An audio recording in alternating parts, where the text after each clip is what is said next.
राजा अपनी सभा में बोलते हैं। सेनापति को बुलाया जाए। सेनापति को बुलाने के बाद कुछ ही देर में सेनापति राजा के सामने आते हैं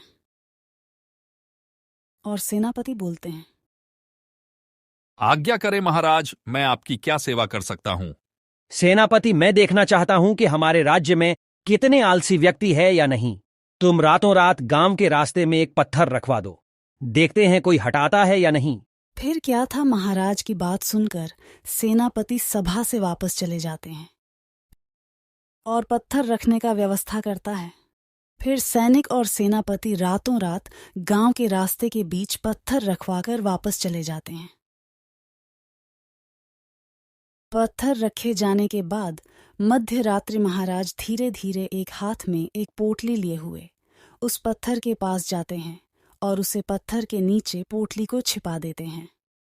पोटली छिपा देने के बाद फिर महाराज अपनी महल की ओर जाने लगते हैं। जाते जाते कहते हैं कि जो इस पत्थर को हटाएगा उसे सोने से भरी पोटली उसका हो जाएगा। यह बोलकर महाराज वापस चले जाते हैं।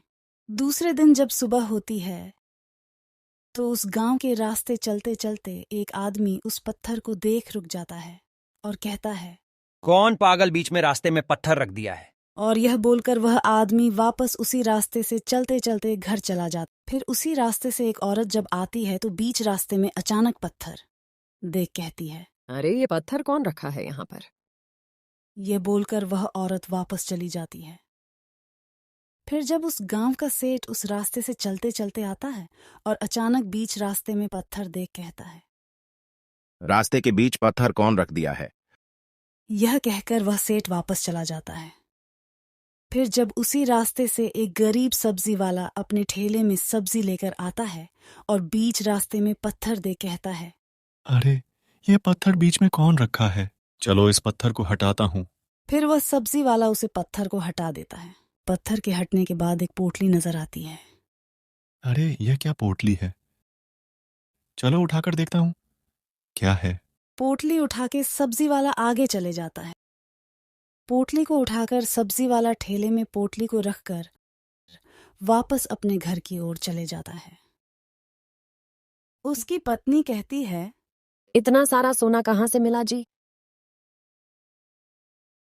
पत्थर हटाते समय मुझे पत्थर के नीचे एक पोटली मिला था जिसमें कई सारे सोने के सिक्के होते हैं और राजा द्वारा लिखा गया एक पर्ची होता है जिसमें यह लिखा हुआ था कि यह पोटली उसके लिए है जो इस पत्थर को रास्ते से हटाएगा।